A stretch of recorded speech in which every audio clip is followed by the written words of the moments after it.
welcome to this special programme. Between now and 9 o'clock, it's your chance to question the Financial Secretary, Paul Chan, on the budget speech he delivered on Wednesday.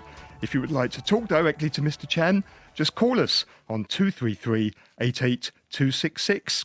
We're broadcasting today on RTHK Radio 3, on RTHK TV 31, our YouTube channel, which is Radio 3 RTHK, and Facebook Live at Backchat on RTHK Radio 3. Over the next hour, Mr Chan will be listening to your comments and answering your questions on his sixth budget, which at just over 2 hours was the longest since he became Financial Secretary. The highlights: the government has pledged over 54 billion Hong Kong dollars to fight COVID-19 on all fronts and at full speed, which was the phrase used by Mr Chan. And counter-cyclical measures to support the economy will total more than $170 billion. That's 6% of annual economic output. The headline, of course, is a new round of $10,000 electronic spending coupons for all permanent residents and new immigrants to Hong Kong who are aged 18 or above. That's part of a raft of one-off measures to boost our economy, including tax cuts, property rate concessions, and electricity subsidies for residents. But it comes at a price. Our surprise budget surplus this year, forecast to be $18.9 billion, is projected to turn into a deficit of over $80 billion, or 1.9% of GDP in the next financial year, in the wake of the government's massive spending. So can our economy afford the pandemic containment measures, especially when the rest of the world is learning to live with the virus? How long can this go on for? And where will the money come from in future? Is the budget on the right track? Or do you have some better ideas about what should be done with your money? Tell Paul Chan what you think of the budget, and please ask questions about his plans. Call now on 233 88266. Good morning, Mr Chan, and welcome to the programme. Yeah, good morning, Peter. Good to see you. Thank you. I want to start with a question about the economy. You said you were sure that the epidemic could be brought under control. You forecast that Hong Kong's economy will put up a better performance in the second half of this year and achieve growth of 2 to 3.5%. That's considerably more optimistic than many economists who are projecting outright contraction for the first and second quarter and the economy slipping into a recession. Why are you so optimistic, particularly when the economy is likely to grind to a halt in March when the 3 rounds of mandatory testing take place? Well, perhaps the economies in the market may not have the benefit of the information, may not have the benefit of the scale of the stimulus package that we are putting forward. My assessment is that in the first quarter of this year, the economic situation is really bad. We may even go into a negative growth. But with the support of the central government and the assistance rendered by the different central authorities and the municipal authorities, and also the united efforts, concerted effort of the government and the people of Hong Kong, I'm very confident that within the next 2-3 months, the pandemic situation here will be brought under control. And thereafter, if we follow the COVID-0 policy, like last year, the economy will return to the normal track. People will come out, have their ordinary activities, and then spend.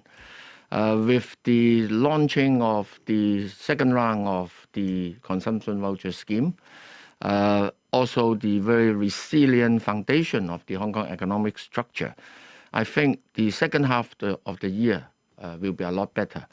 Of course, this will be subject to a lot of uncertainties, pandemic situation globally, as well as the geopolitical situation. But on the one hand, we have to be very careful to get ourselves prepared for the volatility in the capital market and the changing external conditions. But on the other hand, we remain confident that if we are able to bring this pandemic situation under control in the next 2-3 months, and then be able to revive the traveling between Hong Kong and the mainland, and with the increase in the vaccination rate, with the development in the international market, the drugs for the treatment of COVID, it is hopeful that we will be also able to start the international traveling in the latter part of this year. And do you have any idea of when that will happen? Because it's not possible, is it, to make a real economic projection without knowing when our borders are going to reopen? Yeah, we try our best to do the assessment the best we can. Well, at the beginning of this year, we were about to announce the restart of the traveling between Hong Kong and the mainland on a quarantine-free basis. But because of this wave of Omicron, of course, this had been put to shelf. It is quite hopeful that if we are able to bring this wave of attack under control and then keep the dynamic zero situation, we would be able to restart the border with the mainland without quarantine restrictions towards the end of the second quarter or in third quarter. But you're doing something that no other country or territory has succeeded in doing, bringing cases down to zero or close to zero from levels as high as we are seeing now. Melbourne tried it. They locked down the city's residents for 3 months. It cost the economy over 1,000 jobs a day, and the strategy didn't even bring cases even close to zero. And that was before the more infectious Omicron variant struck. So why does the Hong Kong government think it's discovered a way of dealing with the pandemic that's escaped the rest of the world and other governments aren't doing? I think the mainland has succeeded in doing this. Not saying that there was no such COVID cases. We are not aiming at 0 cases. But the point is, when those cases arise, it will be quickly identified, contained. The related people would be properly isolated and treated so as to keep the disruption to the daily life of the people to the minimum within a very short period of time so that we can back to normal as quickly as possible. Are you prepared that maybe we could be in the situation, maybe not too long off, where the majority of Hong Kong residents have caught COVID, and that will be the way it is, and then living with COVID will be forced upon us because we have no other choice? Are you preparing that could be a possibility? Well, I do not want to speculate, but under the leadership of the CE and with the concerted effort of the whole community, we are confident that we would be able to bring this under control within a comparatively short period of time. And as mentioned by the CE, there would be a compulsory universal testing, followed by proper isolation and treatment in the coming months. Okay, just a reminder that if you want to speak to Mr. Chan, the number is 233-88266. Sheila's on the line. Good morning, Sheila. Good morning. Sheila, good morning. What's your question for Mr. Chan? It's regarding the consumption vouchers. The wet markets, a lot of them do not accept digital payments. The supermarkets have become very, very expensive. We cannot pay our water, gas, electricity bills, by using the vouchers. So I'm just wondering if there's a better alternative for all this. Mr. Chan? Well, last year when we launched the electronic consumption voucher scheme, we also rolled out an assistance schemes for the stores in the wet markets and the hawkers to install electronic payments. And according to the information provided to us by the 4 operators, altogether there were a total of over 4.7 million new users, and also commercial clients about close to 100,000. We stand ready to support the relevant markets operators to provide support for them to install these store value payment systems with assistance from the government. Sheila, would you have preferred to see some other way of receiving the money? Would you have preferred cash to consumption vouchers? Maybe Sheila, we've lost Sheila. But Peter, did you consider cash as maybe an alternative? We have given that due consideration. The final decision to pick consumption voucher is that, currently under the attack of this wave of COVID, many people in Hong Kong, particularly those in the lower income groups have been heavily affected. So we want to provide certain relief as quickly as possible. That's why we want to start paying it out in April. Last year, about 6.3 million people have registered, and this data with us. So using the same data set to give another round of voucher would be the fastest. If we were to embark on revert back to the system and ask people to provide bank account and do another round of registration, it would take a long time. And this time round, we would allow people a very long period to spend their money. $5,000 if divided by 6 to 7 months, it is on a daily basis a small sum. And the coverage basically is very wide, including transportation and groceries. So we do think that this would be as good as cash. Okay. Just a reminder again, 233-88266. Abe is on the line. Good morning, Abe. Hi, good morning. Yeah, good morning, Abe. Once again, thank you so much for entertaining questions today. I just have one in regards to support for the unemployed. Now, recently the government did implement a one-off means-tested benefit for the unemployed. I was just wondering why, in the wake of what we're going to see in the coming months, which is probably rising unemployment in part due to these draconian COVID measures, why doesn't the government join the rest of the developed world and implement a universal permanent unemployment benefit, not just for times of crisis, but for times of normalcy too? Well, a permanent kind of unemployment support is indeed a very important policy area. If we were to provide that kind of support, probably that would require certain contributions from both the employers and the employees. And this is a major decision to be taken and need to be properly consulted and debated in the community. That's why my colleague, the Secretary for Labor and Welfare, said that providing a long-term unemployment support would not be possible at this stage without duly consider how it is to be financed. Abe, is this something that affects you personally? Are you out of work or have you lost your job as a result of the pandemic? It's not something that affects me personally, but certainly, from past experience, there's no doubt that, for people who do end up unemployed, and that is most people in their lives, it can be, a deeply turbulent and uncertain experience. It really is quite rife with uncertainty. And in regards to this argument about consultation, we've had a pandemic for 2 years. We've had higher than anticipated unemployment for 2 years. My question would be, why hasn't the government done the consultation already?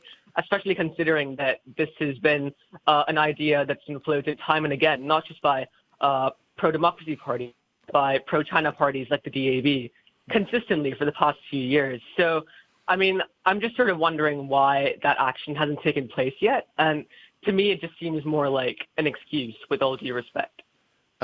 Abe, actually, the proposals from the political parties is temporary unemployment support rather than permanent unemployment support scheme. A permanent unemployment support scheme is indeed a very major policy. Needs to be considered very carefully because it must be properly funded. As to the short-term unemployment support under the AEF Anti-Epidemic Fund, the recent round, the government is going to provide $10,000 to the unemployed. And also in my budget, I have expanded and extended the 100% government guarantee loan scheme for individuals who become unemployed.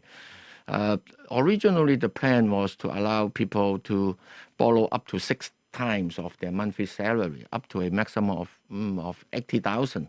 Now it has been increased to 9 months, and the maximum is $100,000. The interest rate is very favorable, just 1%, and in the first 18 months, people just pay interest. And when they fully repay the amount, they will get their interest repaid back to them.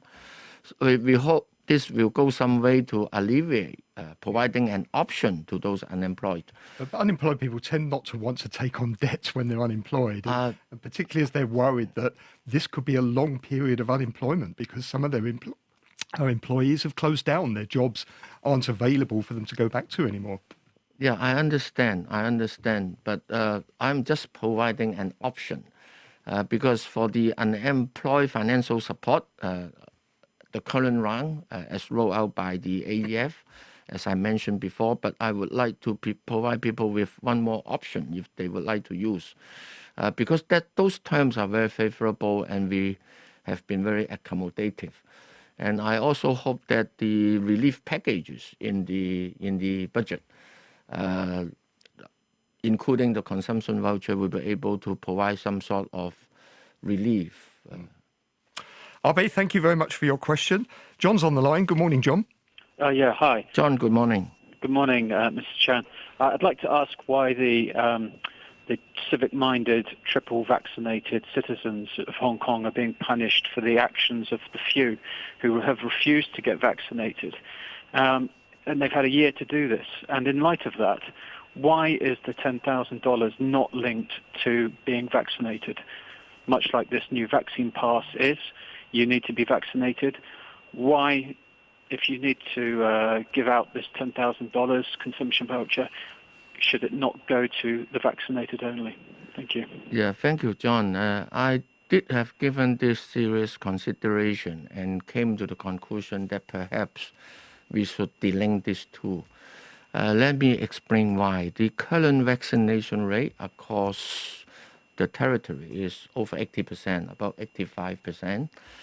And those who have not been vaccinated mostly are elderlies, particularly the even older ones. And for these elderlies, perhaps in terms of financial relief, they are the most needy. Well, my experience with these elderly is that if this $10,000 is not going to be paid to them if they have not been vaccinated, that will cause tremendous stress on these elderly. I think perhaps this may not be something that we want to do. It will cause them to go and get vaccinated, same as your vaccine leave home safe. They wanted their Yamcha, they started getting vaccinated. It's not rocket science. But we are getting punished for the actions of the few. Well, we may have come to different conclusions. And Austria has mandatory vaccination, right? They're not a totalitarian state. So if they can do it, why can't we do it? I'm sorry. I do not think that on this point we can come to the same views. John, I presume you are one of the fully vaccinated people. Do you feel that you've received from the government any benefit as a result of being fully vaccinated? None whatsoever. And I know that many who have been vaccinated feel the same. And, we would have at least liked initially last year when we got vaccinated early, that possibly there would have been a reduction in the quarantine, international travellers, but there wasn't even that. So, no, I seriously don't see why people have gone out of their way to be, as I said, civic-minded, and yet, what was the point? We did it when there was no COVID in the city. Now there is COVID in the city. We're going to, be at risk of being carted off to some sort of quarantine gulag. I can understand the sentiment. And the frustrations. Well, lately the government has announced the vaccine passport. Only those people who have been vaccinated would be allowed to certain premises, including restaurants, things like that. That in some way responds to the call of the people who have been vaccinated. And perhaps in the future, in terms of the quarantine policy, whether people have been vaccinated should be a relevant factor to take into consideration in determining the period of quarantine, plus accompanying more frequent tests. That is certainly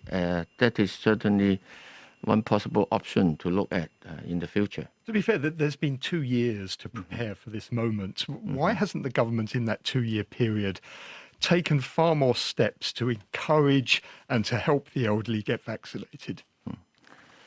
I think my colleagues in the government have been doing their best, and they have been trying very hard. Recently, in terms of vaccine passport and along with other measures, we are pleased that the vaccination rate has been improved. The entire exercise of fighting this COVID has attracted the highest attention from the government, and the CE is personally leading this. So let me assure you that in the highest level of government, we have been looking at this very carefully and diligently. John, thank you for your question. The number is 233-88266 if you would like to speak to the Financial Secretary. Miss Wong is on the line. Good morning, Miss Wong. Good morning. Ms. Wong, good morning. Yeah, I want to ask if your new announcement of the property, usually couples are holding one single property, and then you said that the exemption is only for one flat. I want to inquire if you allow one person to hold individually. That means 2 flats are involved for couples that holding the two with joint tenancy. Well, we are going to consult the Let's Go Financial Affairs panel, and further details will be announced therein. The policy consideration is that for individuals, they may claim rates relief for not more than one property, and they can exercise if among joint ownership, they can decide on which one to make the election. Do you see this? Sorry, Ms. Wong, are you happy with that? But if we are holding 2 flats and both are joint tenancy or joint owner, can we get 2 property exempted from the rate? It seems to me that it is yes. Then it's fair, I think. Okay, so you're happy with that, Ms. Wong? Yes, thank you very much. Okay, thank you very much, Ms. Wong. Anita's on the line. Good morning, Anita. Good morning. Thank you, Mr. Yeah, good morning, Anita. Mr. Tan, in your budget, you provided for a tax deduction of up to $100,000 for those who rent their homes while paying salaries tax. But you don't appear to have done anything this year for those who own their own homes. As you may know, many Hong Kong people have had to remortgage their homes to help cover expenses during these difficult times. As you can imagine, many people's expenses have increased, people's incomes have fallen, and I know personally of many people who've had to remortgage their homes. It would have been helpful to many middle-class Hong Kong families if you had extended the home loan interest deduction from 20 years to 25 years to help with this, and it would have been helpful to increase the amount from 100,000 to 150,000. It seems surprising to me that you are providing support to those who rent their homes, but no additional support to those who actually own their own homes and have had to take out remortgaging. Anita, actually, after I took up this office, I have extended the mortgage interest deduction eligibility period from 15 years to 20 years. The current move to allow residential rental deductions in salaries tax is simply to bring this on par with those who own their homes. So no matter you are renting or you are having your own flat, your interest expenses or rental expenses, will get deduction up to the same amount. To me, this is a fair treatment in answering to the call from the community over the past few years. Do you see it as a first step? Is 100,000, is that something that maybe in future years you can see being increased? The various deduction amounts will be regularly reviewed every year. But at least I think this is a good first step. Mr. Chan, in answer, just let me carry on with one point then. As you're well aware, the Hong Kong salary tax law allows for employers to structure their employment contracts. So there are already many Hong Kong people who have a proportion of their rental income, rental payments covered through the structuring of their employment contract. So there are many people who are only paying 10% of the balance of their salary towards, as income that is normally part of their rental contract. So people that rent have already a huge advantage over those that are paying a mortgage. So when you say you're putting this on the same level playing field, you really aren't, because anybody who currently rents a home is able to structure their salaries contract so that the amount they pay in rent is covered by the employer, when in most cases it is not. And then the value of that rental property is only 10% of the remaining income. So they've already had a huge benefit, whereas people that pay a mortgage, most people's mortgages are 25 years today. Interest rates are going up globally, and people will be hit. And many, many people in Hong Kong have had to remortgage their homes. Well, whether we are able to extend the mortgage deduction period or to increase the mortgage interest deduction amount, perhaps is something for the future budgets to consider. You have brought out upon about the current favorable treatment in cases where the employer provide a quota to the employee or reimburse the rental expenses,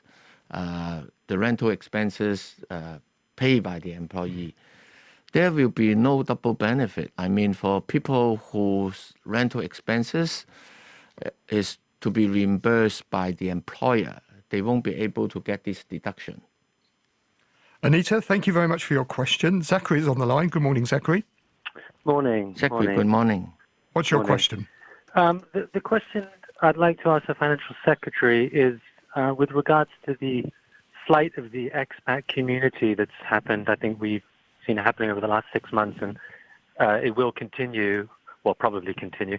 I just want to see whether you think it's a long-term trend or a short-term trend, or whether it's a concern. I mean, just quickly, I'll tell you my case. I mean, we moved here in 1984, and I run a successful business here.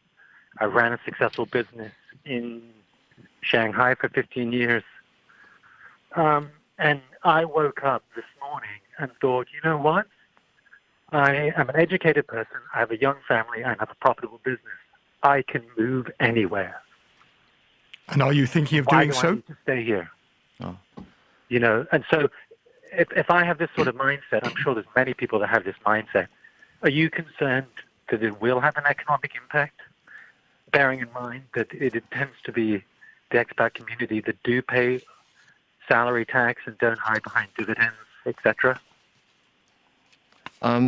Saki, would you like? Yeah, I certainly will answer your question with my honest assessment. But may I inquire the reason for you to say, for example, leave Hong Kong for cities like Shanghai or other places? No, it's not. No, I mean, I actually just came back to Hong Kong 7 years ago. I grew up here, obviously. I moved to Shanghai. I set up a successful business there, employing staff there. I came back 7 years ago because I want to have children in Hong Kong. Because as an expatriate, I thought my children would probably have a little bit more rights. I don't have any Chinese blood. My kids don't have any Chinese blood. So I thought they would have slightly more rights if they were born here.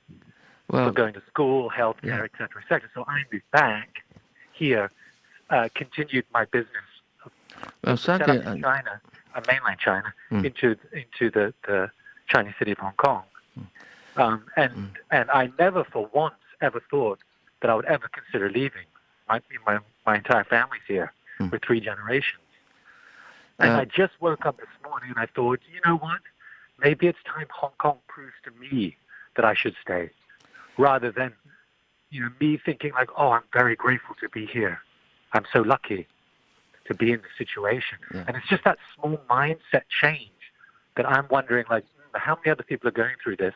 Is this a consideration from an economic point of view for Hong Kong with regards to tax, with regards to tax income from salaries from expatriates, with regards to talent coming in, wanting to come in, being grateful to be here, feeling so privileged that they are in such, a country that provides such great opportunity where they can travel between all the cities in this country, Shanghai, Hong Kong, Beijing, and be prosperous?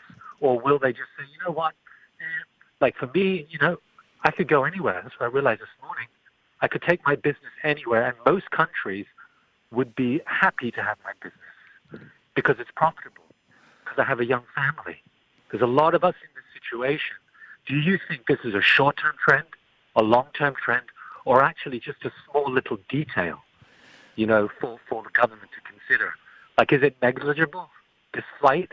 Is it something you talk about from an economic point of view? Well, I understand that in the past 12 months, because of the COVID situation, the situation for expatriates working in Hong Kong could be challenging because of the travel restrictions affecting the family connections. But I would see this as a short-term challenge only. The fundamental of Hong Kong and the core attractiveness of Hong Kong remain unchanged. As you rightly point out, number one, under the one country, two system, Hong Kong is different from the rest of the country. That is about the economic system, about the legal system, about also the way business is to be conducted.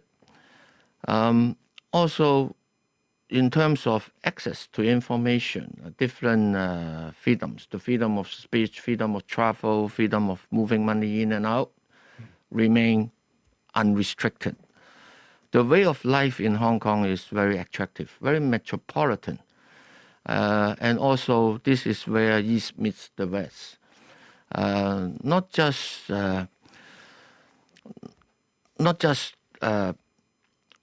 a slogan, but you look at the restaurants, look at the cultural activities, look at the cultural programs that we have, very rich. And also the salaries tax here is very competitive. I think this is the lowest in the region. Not to mention cities on the mainland, even our neighboring competing cities in the region. No one could match us in terms of the competitiveness of our salaries tax. Zachary, do you agree with that? Do you feel that despite the current problems, the fundamental attractiveness of Hong Kong remains unchanged? Well, I mean, it's very difficult. I mean, to that last point on the tax, obviously, because I employ staff in mainland China, I know how expensive it is compared to Hong Kong to employ staff. So from an economic point of view, the ability to be agile as a business in Hong Kong is far exceeds any other city in China. However, the points about being an international city, I think we're seeing this trend. We're seeing it becoming less international. I don't think anyone can claim that it is. So let's take a point of view. If I was a young graduate and coming out of university in Hong Kong, with the city being less internationalized, I think the benefits of being here are not as good as they would be if I moved to Hangzhou or Nanjing somewhere and just started a business there. Because I just feel like we are losing our attractiveness.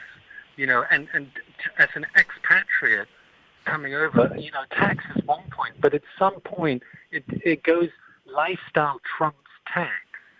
And so you're probably going to move to to a place where, okay, sure, you're going to pay 10% more tax, but you're actually going to get a much better lifestyle opportunity, and then with that will come the job opportunities, because regional offices that have tended to have a bigger footprint in Hong Kong, right, will then move them to the smaller offices that, say, were made Singapore and staff up there gradually over a period of years. And then what we find in Hong Kong is we are less internationalized, we are slightly cut off from the mainland. But, Well, I cannot agree that we are less internationalized. In terms of traveling, because of the COVID situation in the past 12 months, that may pose challenges. But when I look at the vibrancy, for example, in our tech sector, among the 4,000 startups in Hong Kong, a very substantial portion is from overseas, particularly in the area of fintech.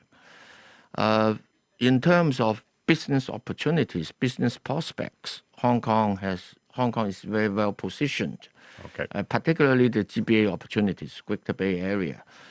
When I look at the tech sector, we have attracted over 28 international universities and research institutes over the past year to come to Hong Kong to set up a research lab with our universities. In the financial service sector, tremendous opportunities. It is record year for the banks in the year 2020, and the growth is still very impressive in 2021. So business opportunity-wise, it is very, very, very, very positive. Yeah. And lifestyle... We've got another question coming, Mr. Chan. So, Zachary, thank you very much for your question. Jeff is on the phone. Jeff, what's your question? Good morning, Mr. Hi, Jeff. Secretary. Good morning. Peter. Thank you for taking our questions. The HKSAR government has saved many, many lives during the pandemic, and we wholeheartedly commend the government for its excellent performance in this regard. Thank you. As for economic health, fiscal aid, while highly appreciated, can't reverse the bankruptcies or reemploy the many thousands who have lost their jobs in the travel and tourism sectors. The rest of the world now treats COVID as endemic, and if we reopen, those are the conditions we must live with. And so my question is this. The goalposts for reopening to travel seem to keep moving. Central government authorities said that we could live with the virus when the mortality rate dropped to 0.1%, similar to the flu. The vaccination rate is now approaching 90% in adults, and the government recently announced that the mortality rate for those vaccinated is an implied 0.03%. New medicinal treatments promise to lower mortality rates further. I believe we need to monitor these mortality rates a bit longer, but when we are confident with the trend, will we follow the central government guideline of 0.1% mortality to reopen to travel? This is the best way to restore the thousands of lost jobs and livelihoods. Thank you. Yeah, thank you, Jeffrey. Actually, in the past few months, the effort of the government is to align our quarantine policies and COVID policies with those of the mainland so that we can revive the traveling between Hong Kong and the mainland. I note your point. This is certainly something we will be looking into in order to enable us not just to reopen the border with the motherland, but also with the international community. Well, we have a situation where, as Jeff says, the mortality rate is actually very low. Wouldn't the best strategy be to isolate the people who are unvaccinated, the elderly, and let the vaccinated, as much as possible, try and get on with their lives? Because vaccinated people are already in their minds learning to live with this. We accept that maybe there's a risk that we're going to get COVID, and unless we're unhealthy or unvaccinated, the chances are we're going to survive. Shouldn't we be moving towards that, more of that mindset now, and trying to open up as much as possible? Peter, it would be very difficult because, now the low vaccination rate is among the elderlies. And these elderly have their children, their relatives who will visit them. With vaccination doesn't mean that people would not carry the virus and get the others infected. But it is after vaccination, if people got infected, the consequence is less serious. We do not want to see a high mortality rate among our elderlies. Jeff, do you feel that Mr. Chan did enough to help the travel and tourism sector in his budget? I think he's done what he could, but the point is that really the only thing that can help is reopening. And it seems like the mortality rate is already significantly lower than the target that the central government set. So once we have confidence that this is not an aberration of data, once we have a longer period to look at, then logically we should follow the central government directive and open up again. Yeah, I know your point. Yeah, I think this is a very valid point. And it is very important for Hong Kong as an international city, a small and open economy, be able to open to the mainland as well as to the international world as soon as possible. Jeff, thank you very much for your question. Harris is on the line. Good morning, Harris. Good morning, Mr. Chan. Yeah, good morning, Harris. Actually, I'm 14, and I've been following I've been having an understanding on your policy. So I'm quite concerned about, because actually I've seen your report, and basically most of the policies there are quite targeted for those over 18, including a $10,000 consumption voucher. That's only for those who are above 18. And also there are some policies which are related to tax reduction, and also for those corporations that's targeted for those above 18.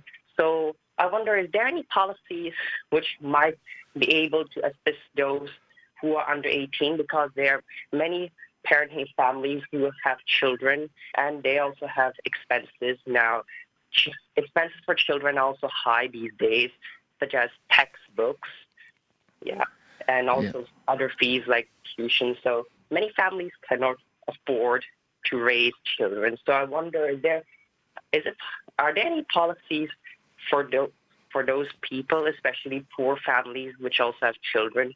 Well, they're in a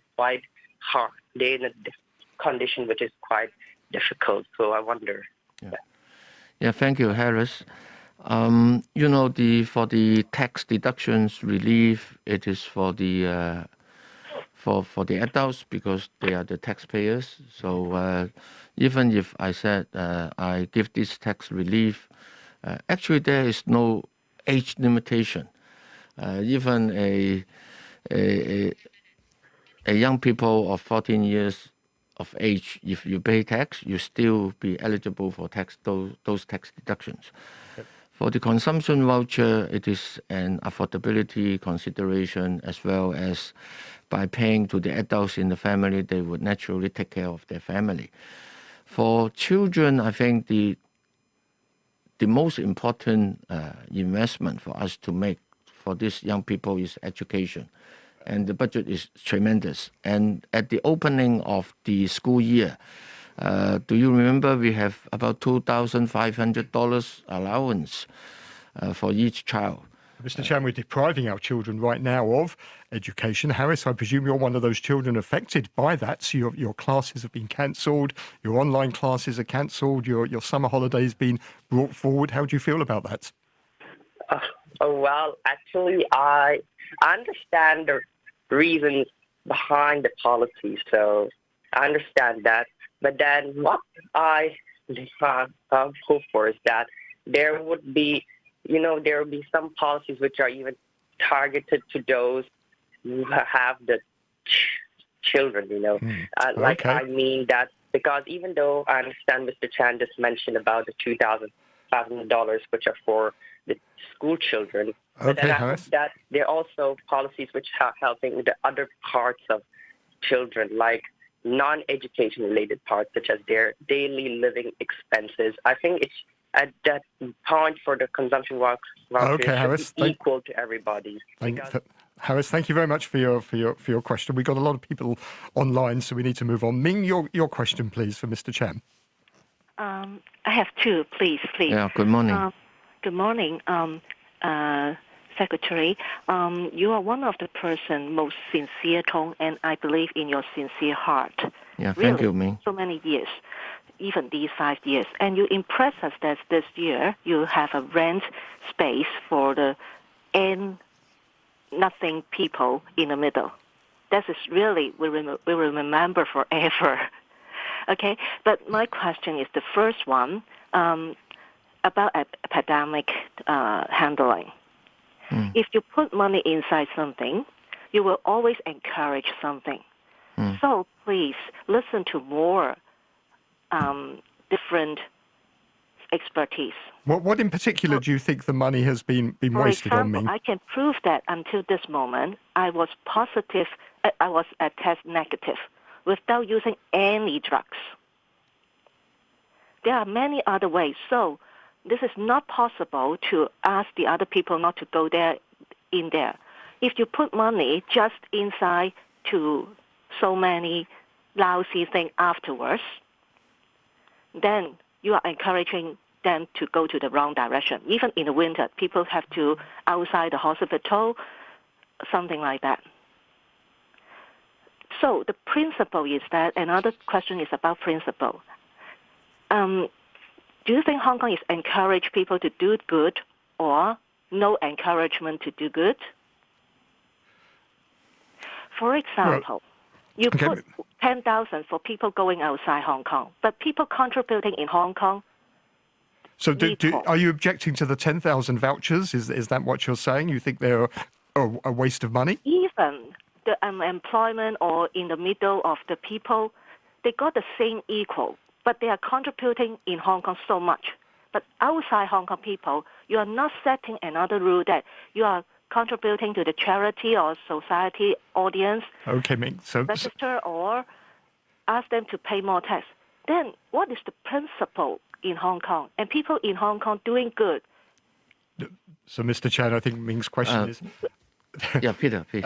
How do you encourage people to do good through some of these policies? And she's suggesting maybe that some of the money is just being wasted. Yeah. Ming, are you complaining that the $10,000, even for those who have immigrated to other countries, would be eligible to apply? And also, Secretary, that is important. You know, a lot of people design a lot of capital pool like MPF and NOT. So let's stick, Ming. Let's stick to the consumption vouchers and deal with. Do you think the consumption vouchers are a waste of money? Are you saying that was a waste? No, that is the principle. All the designer not doing good is getting most of the money, but they only pay for 16%. Okay. Tax. So Mr. Chen, could the money have been more targeted maybe? Because a lot of people don't need $10,000, whether it comes in cash or consumption vouchers. Could it have been more targeted so that those people who really need it the most were the beneficiaries? Well, if we need to introduce certain screening, more targeted approach, that would also involve a lot of administration costs. Like a few years ago, we launched a caring and sharing scheme, $4,000, for those who would not be able to get up to $4,000 in terms of salaries tax rebate plus rates relief. At the end, that has caused certain complaint and chaotic situation among the community. So what we learned is that perhaps, particularly in this dire economic situation, it should be more broad-based. For those who do not need this, they please no need to register. Or even if they register, they can make a donation. Let me share with you one figure. The number of eligible people for the consumption voucher scheme is 7 million. But in fact, the number of registration is only 6.3 million. So I would encourage for those who are better off, who thought that they may not need the consumption voucher, they could either do not register or register and use those money to help the others, put it to good use. Okay. Yeah. So Ming, thank you for your question. John is on the line. Good morning, John. Good morning, sir. John, good morning. Yeah, it's an honor to speak to you. Our prayer, we've already been praying for the city. We pray, but when we heard Thank you, John. Yes, sir. When we heard about the $10,000, we was very happy because the situation, the problems, and some of us, that lose our jobs, we lose our homes, and at least we expect maybe somewhere a little bit small room for $3,000. We was expecting that money, but after some days when we heard about being paid electronically, we got frustrated and depressed again. So if there's any other way that those that really in need, because we know that the $10,000 is to really help those who are desperate. And we always go into the social welfare. And when we heard about the 10,000, we was happy. But now there's no other way that you can receive the $10,000 to go and pay at least 2 months, $3,000 for a little room to manage, keep yourself safe. So, there's any other way that people can receive someone who is really desperate can apply to get the $10,000 in cash? Well, John, this money will be paid through the account. I mean the electronic payment, electronic operator account, Octopus or the other means, registered by you. And you can use it for a very... The scope of permissible use is indeed very wide. But you can't use it for things like rent or electricity bills or gas bills. That's true. That's true. But that money can be used for your other daily necessities and your daily traveling. That's the problem. Someone who's sleeping on the street, what will you go to the somewhere to the welcome and buy goods? Where are you carrying these things? At least $6,000 you can pay for 2 months, a little bit of room at least, and manage the rest of it and buy something to keep in home until you can find another job. You see, so it's a little bit depressed and frustrated. It increased the frustration, increased the depression, and we was happy, joyful that we're going to get a room. But now we got to go to the supermarket or go shopping. And to those that are sleeping on the street, so we really appreciate you are a good man, you got a good heart. But if there's any other way to apply for someone who is desperate like me to just to get a room. Well, thank you so much. Thank you for your presence. Okay, John, thank you for your question. So is there any other alternative for people who maybe don't have Octopus cards or electronic means of payment? There are people like that in Hong Kong. Yeah, Peter, we are making these arrangements for 6 to 7 million people. If we want to build in that kind of flexibility in the system, it needs time. That would not be as quick as April that we can make the payment. Okay, John, thank you for your question. Kim is on the line. Good morning, Kim. Hi, good morning. Good morning, Kim. Hi, good morning, Mr. Chan. Mr. Chan, I'm Hong Kong born and bred. I'm very proud of my home, but I have to say my heart is being broken into pieces each day. I wanted to ask you, with regards to your budget forecast, first of all, are you banking a lot on the quote-unquote success of the compulsory, what's it called, universal testing? Because, and I also want to ask you about this e-voucher. I mean, you were saying it takes a lot of time to get the infrastructure, a lot of administration costs to actually make it more targeted. To be fair, we've had 2 years. Have we been that arrogant to think that what we did 2 years ago was going to be enough? We failed with the care homes. I think Hong Kong's arrogance in terms of, and it pains me to say this, it's just been shocking. And now we're going back to, I feel like So Kim, on your first point about the mandatory testing, is that something that you are for, or are you against that? I'm absolutely against it. What an absolute utter waste of time and money. By the time they get the results, people have been wandering around. There are actually signs outside testing centres saying it will take 5 to 10 days or 5 to 7 days.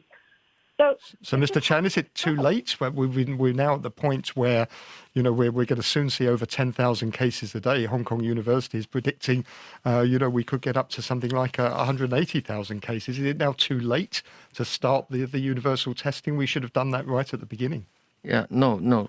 Peter, what Kim was saying that if after the testing, the result is only available 7-8 days later, that testing won't be useful. Too late. Yeah, but I think under the universal testing arrangements, the testing capacity will be hugely increased, and I don't think it would take that long to get the results. Yeah. And Kim, your question on the vouchers?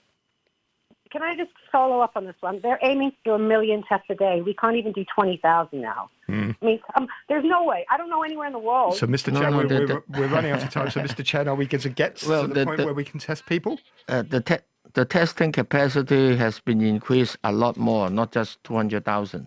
Okay. I think my colleagues have been working very hard. We are all out to make this testing successful. So let's hope it does work. Sorry to interrupt you, but sadly, Mr. Chairman, we've run out of time. Thank you very much for joining us. Thank you, Peter, for the invitation. And for addressing all the concerns of our listeners and viewers, a wide range of points there. And thank you for taking the time to call into the programme with your questions and comments. We've heard a lot of interesting viewpoints this morning. Apologies if you weren't able to get through with your calls. On Radio 3 next, the news is coming up, followed by the COVID update. On TV31, the Budget Forum is next. Thank you very much for watching and listening this morning.